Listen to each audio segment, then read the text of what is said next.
yechi na maybe so. What in your social media ho be share aba friend every wo prime trend is so. Ameni ma pound for be sinkonya ne de nsam a won say da na wfa wani enhu da egu nsani ani ne abobo mu ne de no kra no ato ne da sansen pani say the ade ne da no won fan to wa eya na free talk afen so wo prime trend so no ye be ma wakonya na wo so de wadwenkyere aba eni kasem we sanso wo mu ne say prime trend jumediye mu no afa baby wo a obeseria enu nti na mse hia me adwo adempo me ne ma powerful e wo Ashanti Prime TV clock it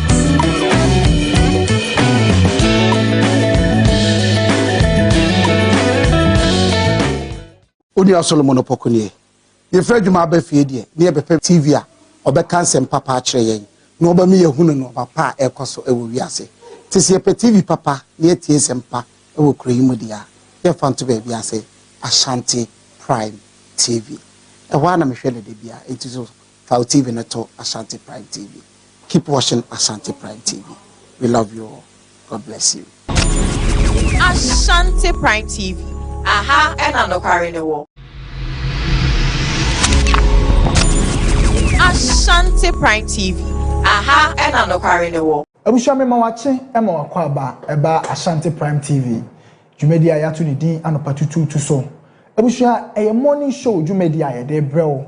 Aha ne yeka Ghana nsem yeka amanyosem yeka school sem yeka akwani ebedie ho nsem yeka mrahye bedwam yeka akwantempon ho nsem so yeka yaresabia ho nsem aha ne yeka Ghana ho nsem nyina no krewom ya no krenim bebi antro ne da ye the evidence any fact ebe kama bom aya analysis ama wa obeti ase aha eya Ashanti Prime TV jumedi ayato ne dia no patutu abusha me na me di jumedi ho chia me ye frame Sam ba Ike Jebre neti anopatututu abra no pa nonum ekosi se nondu ebebo no morning show sonkwa Ghana ina etie eye anopatututu abushafo aha eye Ashanti Prime TV na wonim se ye ka se Ashanti Prime TV dia na che se aha na no kre no ewo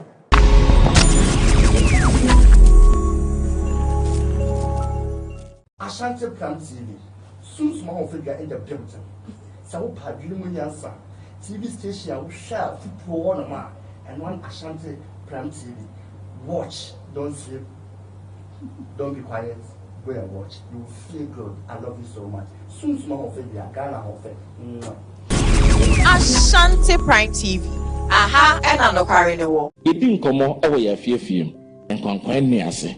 Ye dem ene empo yesukum. Saa nkomodie we ne ye de ba TV so.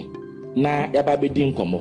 To show way any direction bia ayen komo na yedi asem ana yeka ye ekoso ewa abrabom ebeka politics kakra ebeka religion kakra ebeka entertainment kakra any dey akanyina e wose ye so ye nyumtuni so what talent bia ye be from na ye tumi any wedding komo ne so e dey aka ho jumadie ye ami bo ho da ru akyerewe e the pot show a social discussion ya babehwe nia ya tackle societal problems challenges nipa ewo masitinem. Also it's a public discussion space for social challenges, a platform that gives voices to everyone. I mean everyone, right? Na yendi ni din komo na sa session bi a Martin din wachiku ho no eho bebusa won sama wani na so say bebusa eho ana be suppose eho ana be kire say wachiku ho enti kame ho na hwe me solo base na ndi jumadi we efia da bia 5 p.m. o Ashanti Prime TV. Ashanti Prime TV.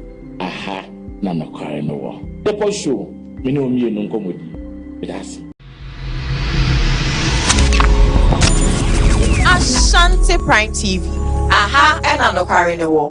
Asante eyo mine. Ni senti na Ashanti Prime TV. Edi jumedie waso sonko bi eba so. Ni ato ni din say Spotlight Hub. Any trending issue. Eyo me mosomfo. Genial Diamond. Enam di jumedie eba somo. Ejada bia. Eni wokuada bia. 5 p.m. to 6 p.m. na jumedie shisha subutu. So ye up and coming musician, actor, actress, social media influencer, de ohia ne se obefa number na e chego wo screen na se no friend na ni endin sa wo so e no be yedache enstroma Spotlight Hub Jumedie yisudie see release interview na se ehemu mpo a obetu Ashanti Prime TV aha ena ne kre no ewo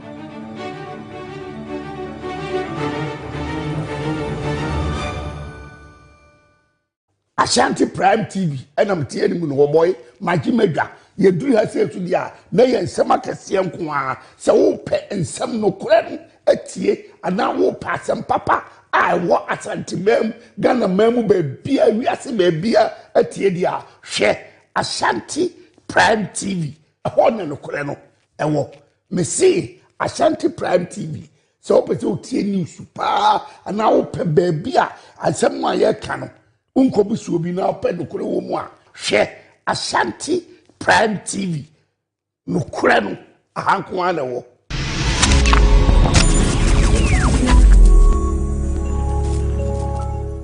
Ebusian for me the Queen Amadi Miss Culture Global 2025. Keep watching Ashanti Prime TV. Ashanti Prime TV there aha and anokre and all. Ashanti Prime TV. Aha and anokre and all. Action. Action media. Audition. Yeah, audition can see me our Action media. Yeah, series. Can see pa. Obi amfa no hunyim. We penyino we akwada o.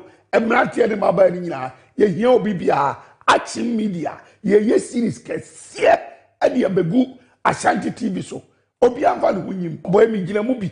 Obi amfa no hunyim. Frɛ number na ye twa agu ate no. Me see frɛ number no. Thank you. Ensem bebre ne akoso ewo yemmem ha enne nkofo amanso. Mpani say ade achi na say yanti asem fufra enne na yachi na mibi so what in ye koso social media ho be kire abefo ntenta fidie ni so woni ne koso ewo ho no enne na dwebre tie me adwo adempo me ne mapamfo ewo Ashanti Prime TV ebina da bia enne ya wada bia wabra aboyume no nu wabra ye di dwumede onwaso bia to di Prime Trend ebre wo Prime Trend so ameni mapamfo ye besim konya ne de nsem a won say da na wonfa wani enhu da egu nsani ni ne abobo mu ne de no kra no ato ne da sansen pani say di ade ne da no won found to wa eya na free talk afen so wo Prime Trend so no ye be ma wakonya na wo so de wadwenkire aba eni kasem we sanso wo mu ne say Prime Trend jumediye mu no afa baby wo a obesiria enunti na mse hia me adwo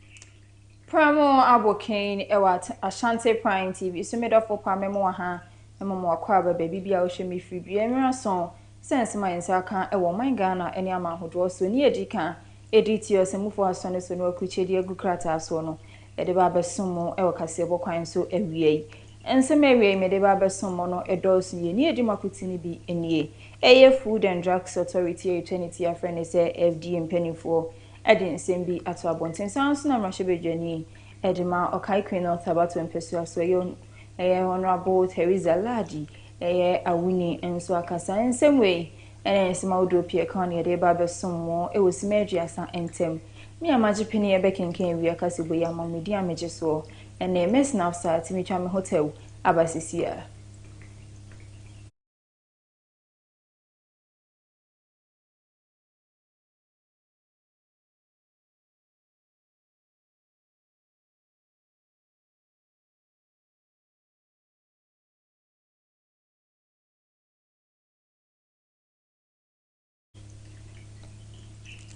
Better for mesa so mo akwa babiem e dia ba Ashanti Prime TV so face break na yendo suko ewo ensem no mu Food and Drugs Authority eternity a FN say FDA name penny for de kokobo akọ de amaye maame mu adwadifo titiriw ene wona edi engo ho adwa esanse wochire ma enei no ade omudi eye enuro a efre bi say eye sudi wode fra engo no mani ye kọ ebi okra na abeketu ebi ene ode ye ne nso esan eye enuro di gumini nti na engo nani aye kọ ho obekasa abepa ana say agreka be ene omudi aye ne nso na eye enuro ko nti wode kokobo akọ de amom say eye FDA fo no omubo Muhammadin sa de bi o man Ghana de hie ebedi ede akonumu no mbeye nhwehwemu hu sa de kro no anokwa yedi emane ye nti adwadifo yi obo omukoko mpese wedi obi ebeye example de emedwadifo ni nyina nti obi entu won ho fo ansa na nra ene omu edi eno ye nkete ani bre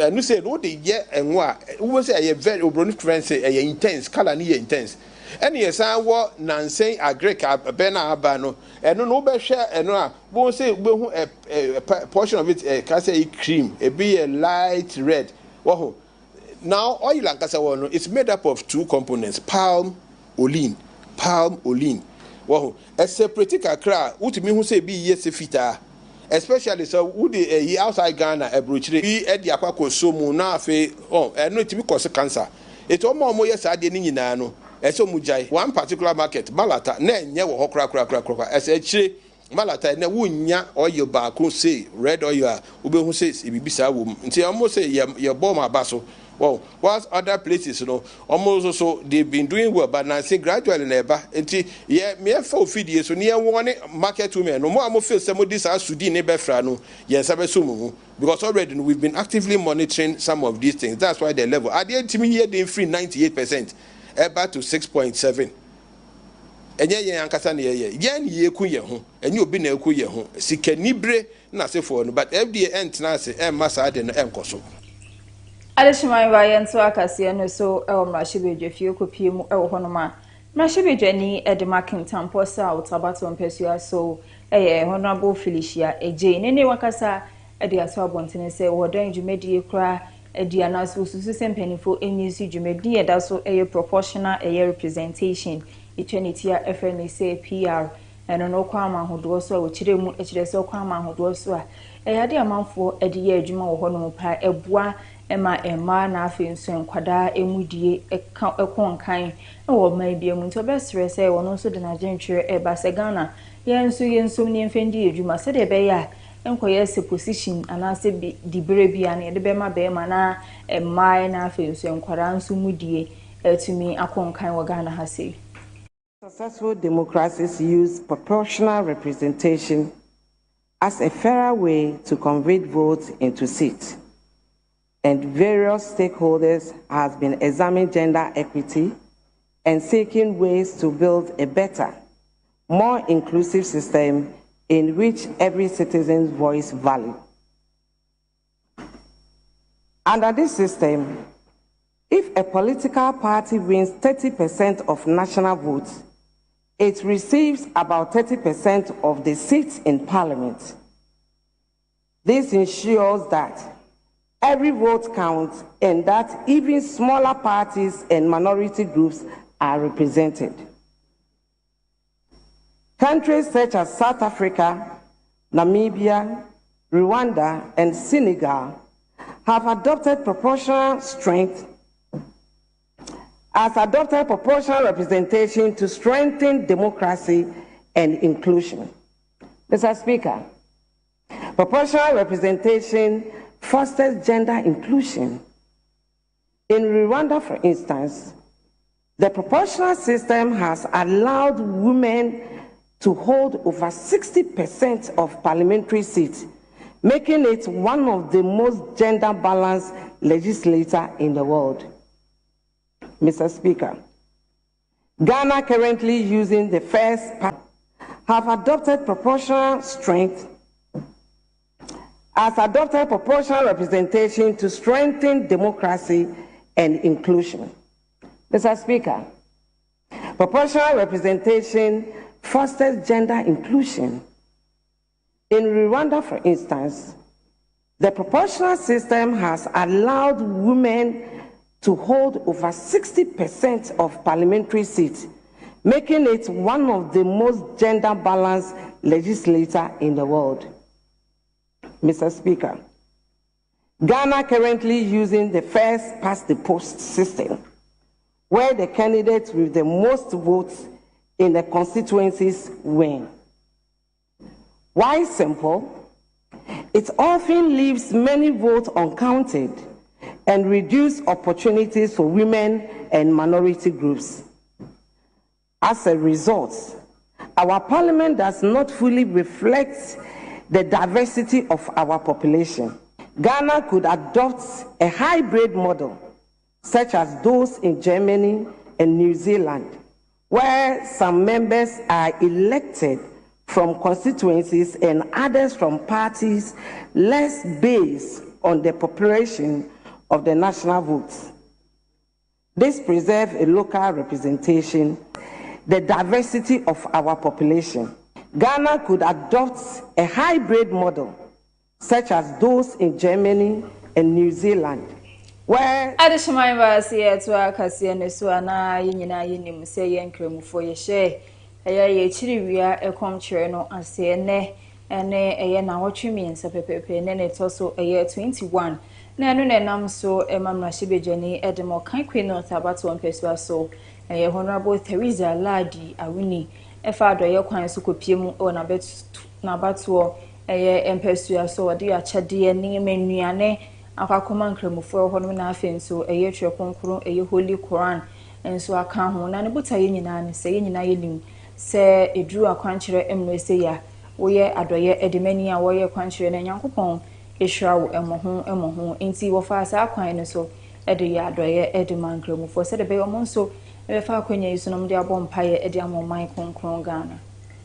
munim se wia ne bo na nye time bia na obi ba masalaji kwa kan efa Quran ena atwiya breso nipa bebre no ebetena masalaji chinimu ebompaye ekinkan eye recitation tafsir enti me feel say Quran ne ben wo mo masalaji a ebeboa na nhira ye hia bia no efi Quran mu nhira bia ye hia wanyankopon asem bia no efi Quran mu enti no me de Quran ka ho a na me pe nhira double na afi nyankopon ho because nipa obekan Quran ne bia bompaye no ye sure say nhira be fi mu aba nti Quran de e ya de a ehuhia ema muslimi bia ena ni obi a nso na tumi kwoto obi wo ho a onye sika obeto Quran de oni bi nti me bia aba ahemfo no mbeche ama obi a utumu say omuji e kra omamfa nkofie obi a etwa obi a omuyi bi ma no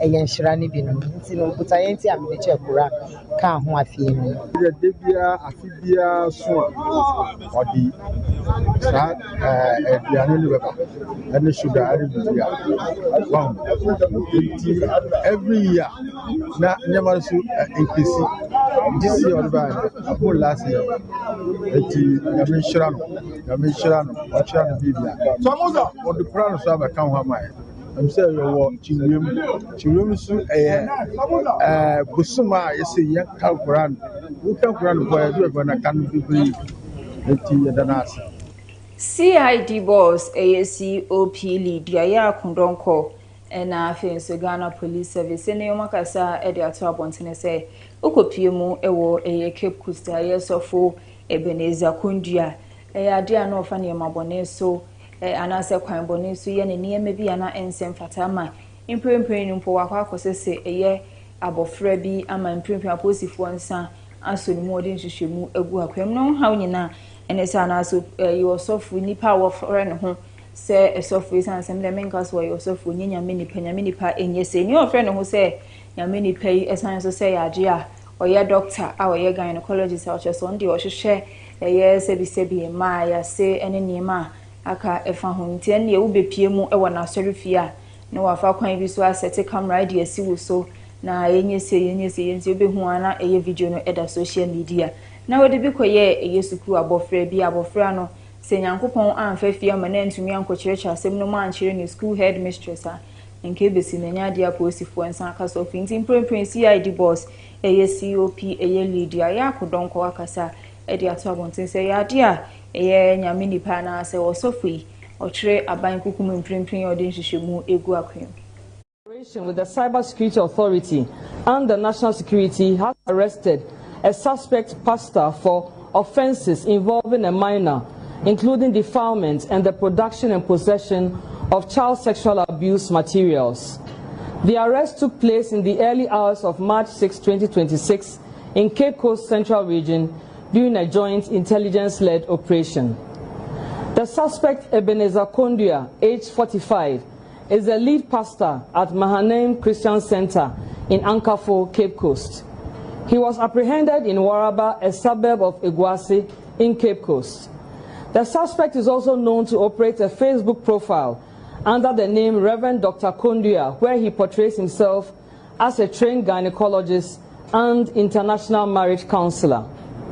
Investigations revealed that in August 2021, the suspect welcomed the survivor, then a 13-year-old junior high school student, into his home under the guise of providing spiritual counseling and behavioral correction. From that point, the suspect repeatedly subjected the survivor to sexual abuse over an extended period. He also recorded videos of the abuse on his mobile phone. In some instances, he forced the survivor to hold up materials displaying an adult pornographic website and to state on camera that she was accessible on that platform with apparent intent to distribute such content online. The abuse came to light when the survivor confided in her school headmistress. A complaint was filed with the Domestic Violence and Victim Support Unit DOVSU in Cape Coast, and the case was formally referred to the Circuit Court in Cape Coast. Upon arrest, various items were recovered from the suspect's home and are now under forensic analysis. The items recovered include 1 HP laptop, 3 external hard drives, 5 pen drives, 1 Android mobile phone, 1 tablet, 2 electronic vibrators with accessories, assorted contraceptives used and unused, lubricants, a used pregnancy test kit, and 2 ladies' panties. With technical assistance from the Cybersecurity Authority, forensic investigators uncovered evidence of the production of child sexual abuse materials, as well as 3 private pornographic website accounts stored on the suspect's digital devices. The suspect was previously charged with 2 counts in the Cape Coast Circuit Court of defilement of a female child under 16 years, per Section 101(2) of the Criminal Offences Act 1960, Act 29, and child pornography, external hard drives, 5 pen drives, 1 Android mobile phone, 1 tablet, 2 electronic vibrators with accessories, assorted contraceptives used and unused, lubricants, a used pregnancy test kit, and 2 ladies' panties. With technical assistance from the Cybersecurity Authority, forensic investigators uncovered evidence of the production of child sexual abuse materials, as well as 3 private pornographic website accounts stored on the suspect's digital devices. The suspect was previously charged 5 pen drives, 1 Android mobile phone, 1 tablet, 2 electronic vibrators with accessories, assorted contraceptives used and unused, lubricants, a used pregnancy test kit, and 2 ladies' panties. With technical assistance from the Cybersecurity Authority, forensic investigators uncovered evidence of the production of child sexual abuse materials, as well as 3 additional riot to Kaseɛbɔ so na beko so agina mu e wo CID boss COP Lydia yako donko na kache ho no sen kasa e de ato abontini so kopie mu e wo tema ene ne mpotemu so ya de o mache nipa edu nipa 10 suspects a ususu se ECG cables a yera bebrebe na obeko na ebia yere chi na beko na ebia yere ni sankofukwe eno nsa etechiri. In collaboration with the officials of the Ministry of Energy, has uncovered a large cache of stolen Electricity Company of Ghana service cables and arrested 10 suspects in connection with an organized cable theft and metal export syndicates. The operation was conducted on Wednesday, 4th March 2026 at approximately 3:30 p.m. Acting on intelligence, a joint team from the CID Headquarters Operations Unit and Energy Ministry officials raided the premises of Sentio Company located at the Kpong Industrial Area near Tema. Upon arrival, the team observed approximately 70 employees of the company actively engaged in cutting ECG service cables into pieces and stripping the metal components from the insulation. The extracted bare wires were being compressed into metal blocks believed to be destined for export. Over 100 drums of service cables believed to be the property of the Electricity Company of Ghana were discovered on the premises. The volume and condition of the recovered cables indicate a sustained and systematic operation targeting ECG infrastructure. 10 suspects were arrested in connection with the operation. The Ghanaian nationals arrested are Samuel Ekpe and Priscilla Padu. The Chinese nationals arrested, believed to be playing managerial roles in the company, are Yu Xiaoting, He Jing, Xu Changju, Li Lei, Chen Jin, Zheng Ma, Wang Jian, Bin Bin, and Zheng Yiqing. A 24-hour guard has been placed at the premises to prevent the removal or evacuation of any materials pending the conclusion of investigations. The Ghana Police Service views this operation as a significant step in the fight against the theft of critical national infrastructure. The stealing and illegal export of ECG cables has had a severe and direct impact on electricity supply across communities, businesses, and public institutions. The service reaffirms its commitment to working with relevant state agencies to protect national assets and bring perpetrators to justice. Yento akase ne so ewo enkran funfuni mantemu ukopie ewo eye kaswa eye tete kwashi road ehonom na endra de beto abontene se traffic esi wo hono enya agoni nyina no se eye motorway eye expansion na ehhehye so endra na yade na kwan no ma block bi ntina traffic no anu odi pane ne ahyenkafo ewo honom akasa ede ato abontene so musre se ewo muze adwuma na ye mpanifo eye na ye adwuma padie na nso edura no papa na se mu block kwan ni bisa na ya na ahomete esan se obi a wo kwa adwuma no wo so kodura adwuma mu ntamanya sa ibeyi na di ne ho nsensem ensi senka no pa no betumi agya atuma na kodura nwumre no num ene ne mpa mu na senko betumi akulusi kwan ne di nipa na pon a wo kofie odi traffic so eye 3 hours kra wo kodura ifie no woko na anopasa na obi ye kwa adwuma na ya na ahomete ya areho nti wo hyerem panifo se wonhwe na eye sa asema na se traffic insense mu ntu anamopa emfa ho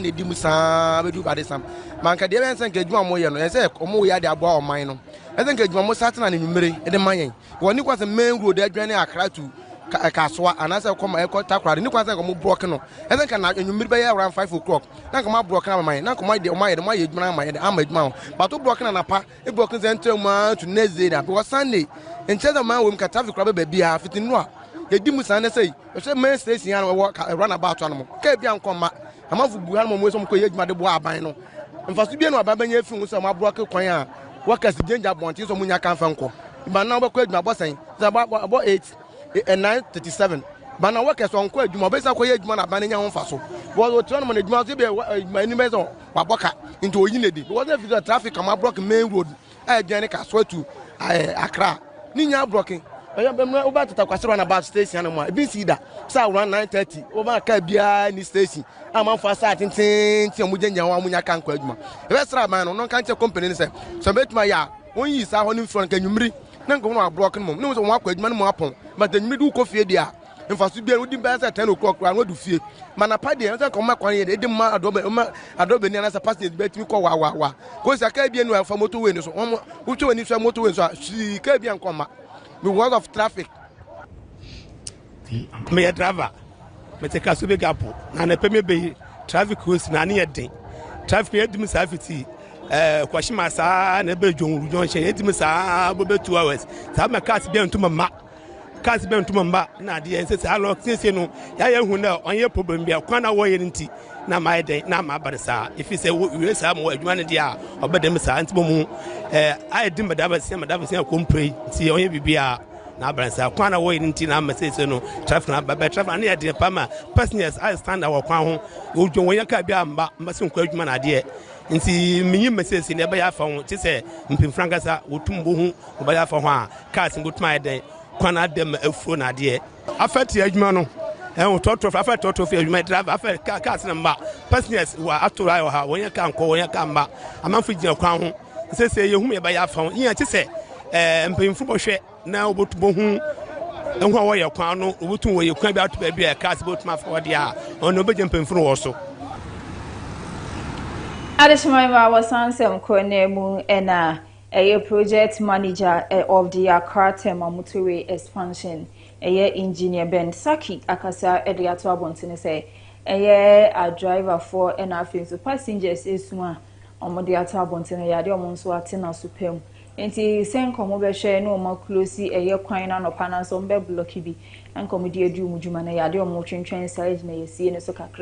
Primping the coin muda honum edemashin kafona fenso eduma ifunyina. Basically, our work program has reached the Tekashi, where we're supposed to do expansion of the bridge. We are supposed to bring the 10 lanes to the Tekashi bridge.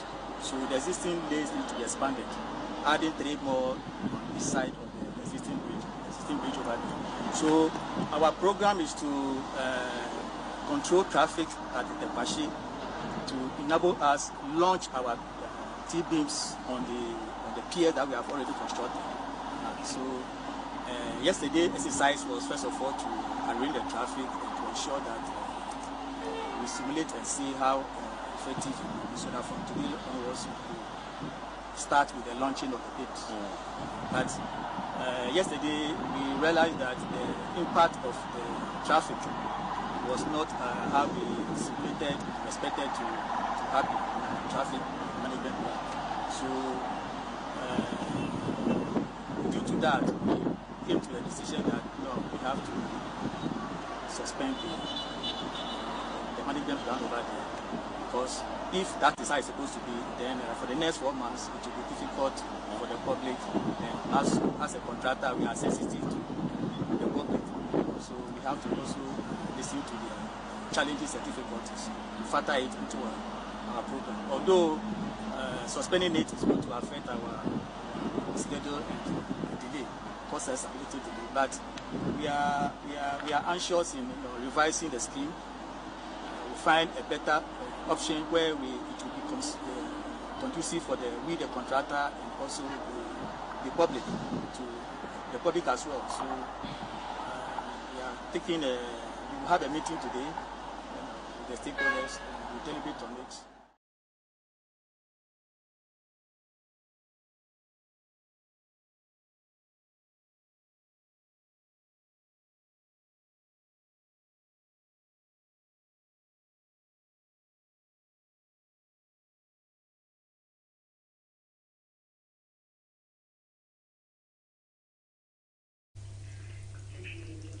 Prime Maria Premotobre Kaseɛbɔ and when you go so I will share see a ton 7 so a near if you are my Ghana near the near Chirmu, a one mahodro so and semu.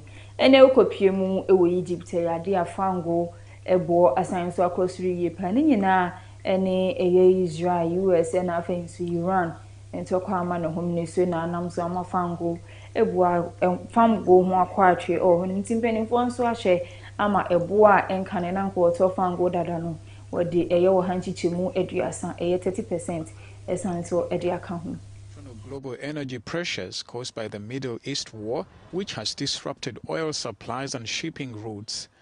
Diesel, one of Egypt's most widely used fuels, rose by 3 Egyptian pounds, or about 17.1%, to £20.50, or about 38 cents of a dollar.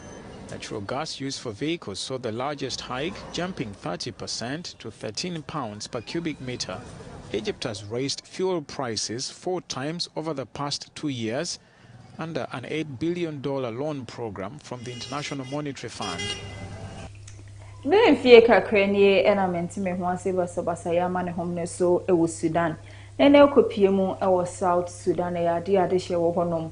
Omon so wo ma no edam mo mapomde ho nsem e ade enkoyie kura wona ntokwa ni siye popre nyina bi kura wo hono mo ho enye nto me sanse se bi sika obenya ediga to eduru anom kra no eya asem na onya sika no kra nso eduru no ewo hen ya de Sudan adane abutinsie nei no eye wona eyare de omade de atumpenfo hono enim titiw no wona eboa ma wo mu enya baabi tina ye ne so obesere so mapumude ho nsem ahodin enni hono mo kra nti osere mpenimfo se won hwese mpo ne eduru anansa doctors na obehwe edi amomo won hwe no ntu sana mo no enfama ade hwe mo South Sudan. To their injuries, years of neglect have eroded the healthcare system in the country.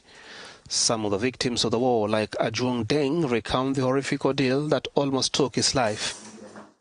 When I was shot, I thought I was dead because the body was in pain. Yes, when you are shot and wounded, blood will pour out and the body is painful. And there you will never think of anything. You will just think you are dying. The clinicians fear these men will soon be sucked back into the country's multiple cycles of violence.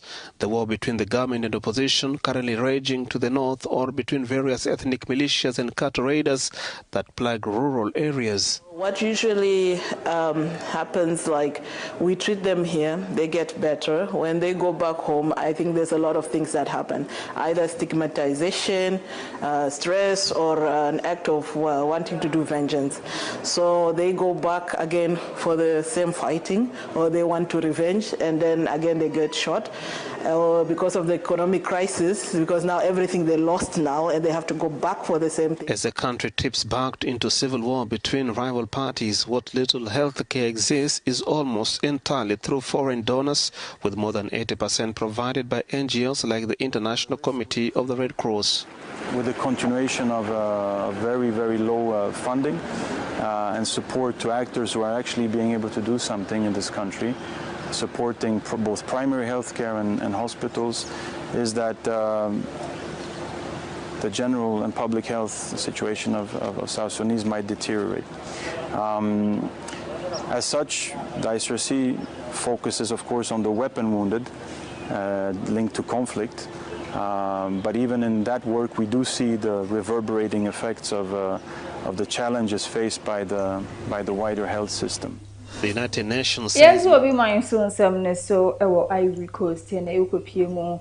Ewo honuma koku akuafo enso ano demo how enyina ne se world market koku bo eba fom no ade a ho mu yie pa isan se hompo de o man bi o cheke aman ni bia Gambia na afenso Ghana yade enko musika no ne nso Ivory Coast de enka ne sika na yede mo no chemu miensa kra emu baako ena sese wo mu yenti koku no akuafo no mkoafuo mu kra na hawon esan se wo kwa akobrebrebbre nyina enye sika pepe bia na ubenya na koku no wanya ketua bi nso kra wa hata ama na wo se krache eto no odi usika ma ono nso adane asem sese de yade a omumpo omo je ne ho ahweso munjai koku ne do mprempren ya na sende body ana se kashubi eno behwe adua esan sese an koku inibuo ewo Ivory Coast kra.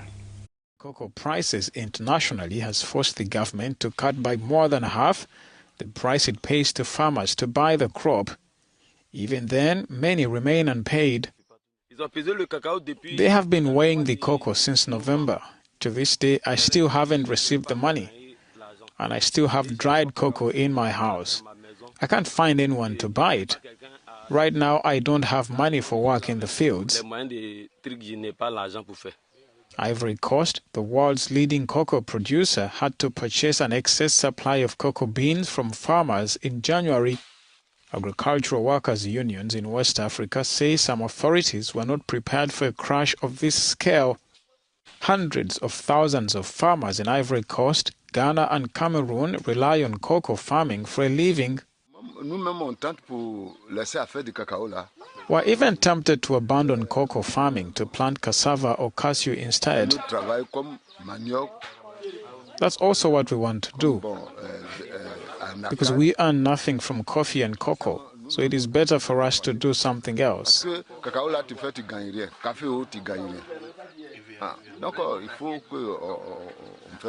Ivorian government has pledged to pay all outstanding obligations to producers, but that promise offers little consolation to farmers who believe there are structural issues with the way cocoa is traded.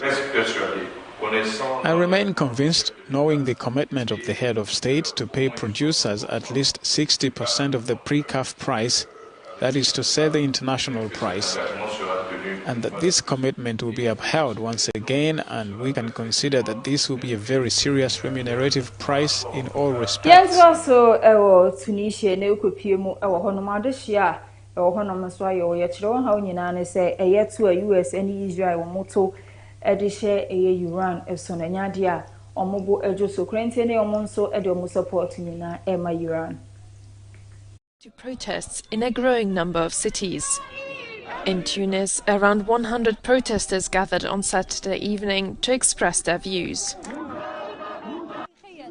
It's always the United States that starts wars, even in countries like Iraq, for example. They systematically create pretexts to justify their grip on the region. Waving flags and holding up photos of Supreme Leader Ayatollah Ali Khamenei, killed in a US airstrike, the protesters showed their support for Iran. Some were also worried about the wider Middle East. The region has become a real hell. Under these conditions, Iran has no choice but to defend itself. We wish it victory. It is a country that has been attacked. On the contrary, Trump is going after a sovereign nation, demanding unconditional surrender. Experts say that the war could also strengthen anti-US and anti-Israel sentiment. Facebook, ASHANTI Prime TV, YouTube, ASHANTI Prime TV, and TikTok. And say ASHANTI Prime TV, we shall not comment. I like it. No, I share a day. Am I?